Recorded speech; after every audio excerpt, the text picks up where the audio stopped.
Genshin Impact books to fall asleep to. The Mondstadt Tower, Volume 1.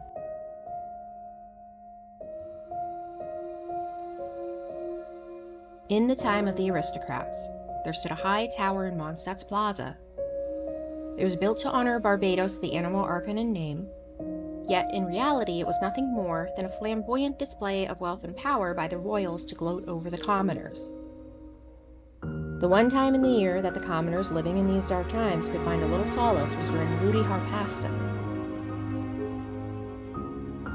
During one Ludi Harpastum, a wandering singer from a distant land arrived in the city.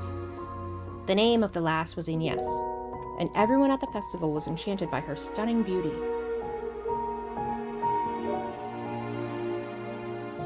People of all ages and all walks of life vied to catch a glimpse of her throwing the harpastum and to hear her sing foreign ballads.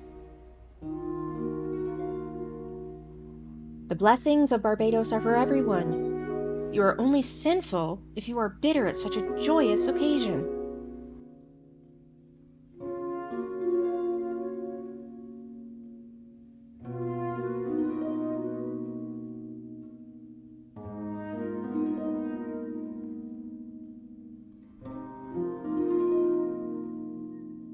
As she sang these verses, she handed out her earnings during the festival to the poor and orphans in the city.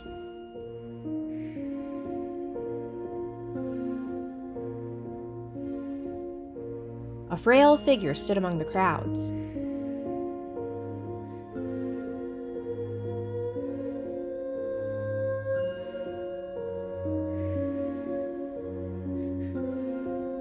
He was Seneschal.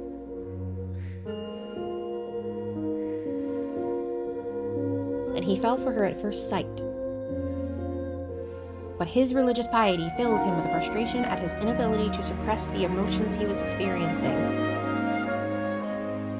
And her acts of charity, which violated the church's right to aid the poor, irked him all the more.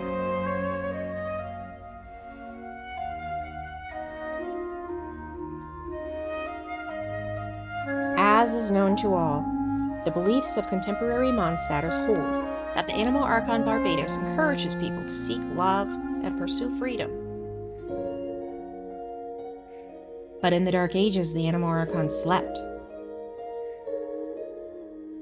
and the city was tormented by the tyranny of the nobles, the poverty of the commoners, and the ravage of the dragon.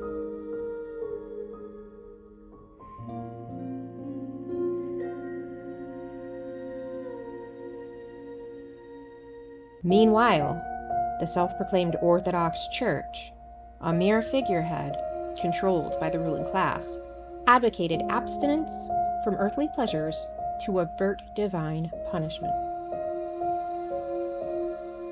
Under such circumstances, even the harp, which symbolized the wind, had been restricted to playing only those songs deemed holy. However, the notion of divine punishment was little more than an excuse fabricated by the nobles to conceal their avarice and restrict the commoners. To let her stay in the cities to bewitch all its inhabitants, what wickedness will this witch bring? The Seneschal pondered. And so, the Seneschal plotted to hunt down Ines and to confine her to the cathedral while awaiting further instructions.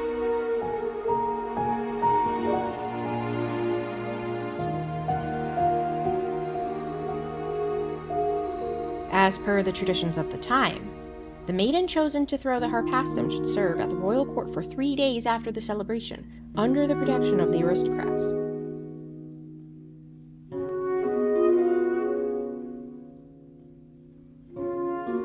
The Seneschal decided to send his adopted son, Octave, to sneak into the royal court and abduct Ines.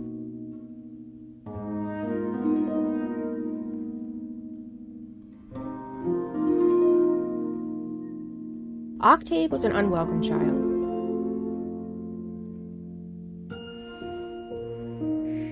Abandoned by his superstitious parents at birth, and later raised by the Seneschal.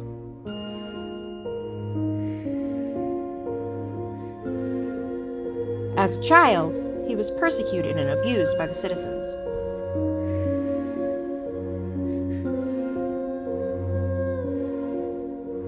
Seen as a bad omen of draconic disasters. The only person who protected Octave was the Seneschal, who treated him like his own son and thus won his utmost trust.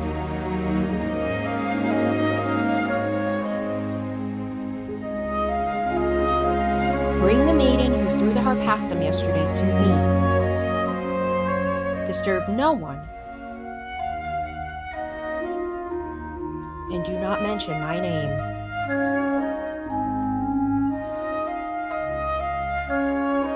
Under orders from the Seneschal, Octave climbed into the balcony of the court chambers at nightfall.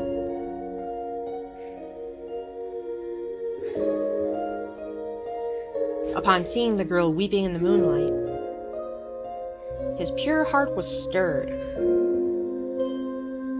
for he had never seen such a wondrous sight.